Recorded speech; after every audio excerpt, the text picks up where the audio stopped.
All right, well, some men are going to be given that razor a rest this month for No Shave November. So here to tell us more about where the tradition comes from and give us some beard care essentials is lifestyle expert John Salas. Thanks so much for being with us.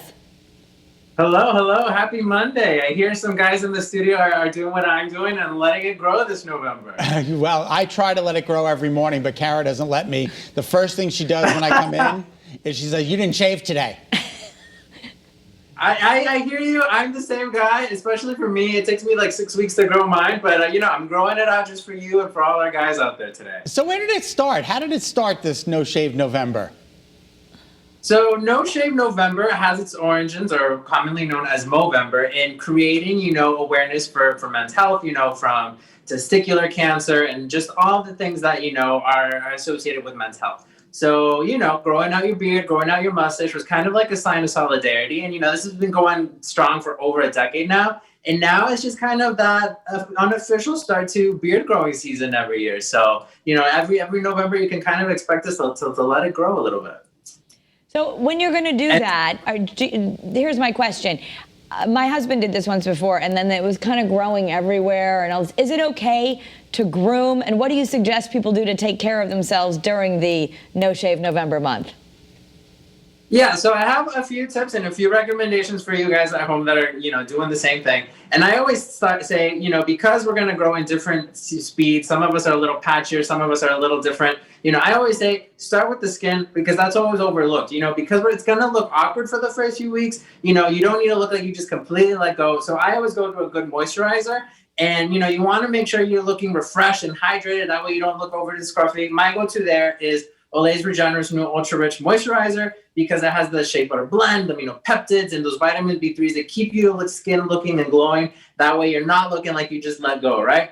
And for under $30, you can get that at Olay.com or any drug retailer. So start with your skin. And once you have your skin going, I always tell guys, what you do up here, you got to do down here. So look for shampoos or beard washes and conditioners. You got to maintain that hair, because the way you would do it with your hair up here, you're not going to abandon this down here. You got to make sure you're keeping that going. I like Art of Shaving's Beard Wash and Conditioner because it detangles, it does all those things.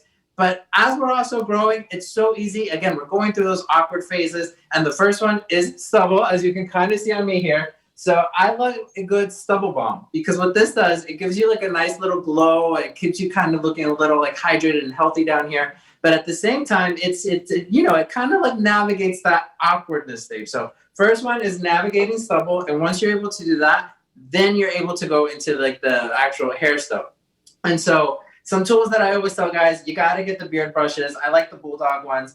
Just get a beard comb. As you start getting that more length, you got to be brushing on a regular basis, because your hair's going to be stubborn. It's going to go in different directions, kind of like we were saying about your husband. What if the hair's going this way, it's going that way? Well, you got to educate your hair to go, in certain areas. Kind of like our hair up here, this is used to it. For so many years, we've been stroking our fingers, stroking through combs. So this hair knows what to do. This hair, not so much. So you got to be training it.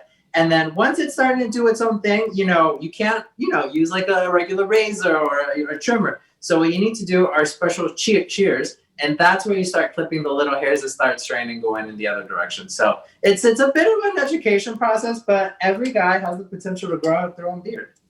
I'm so amazed at you, John. You have a BA in journalism, and you know more about facial hair than anyone I have ever met. You know what? Because I have a PhD in guy problems. We were all born with them. We know the struggle. So that is why. That is great. Well, and it's okay to let your beard grow right out a little bit, John, Kara, John? It is. Well, you're doing it for a good cause, right? Also, because of this quarantine, we have a new appreciation for just letting our hair grow. So it's actually also very on trend for this fall. So another thing I always tell guys, just embrace it. Just let it grow. If you're not going out and about, this is the season to do it. And, don't forget also the balms and the beard oils. That's a really great way. Again, another little set here for a beard kit under $30 Bulldog. You can get that as well. But let it grow, embrace it, and go back to your roots this season. Thank you, John. We appreciate your help. Thank you. Happy Movember. Yeah, happy Movember to you as well. Absolutely. And you can follow John, because he has a PhD in guy problems. Exactly. On Instagram. Just search Hello Salas. I love it. A PhD in guy problems. All right.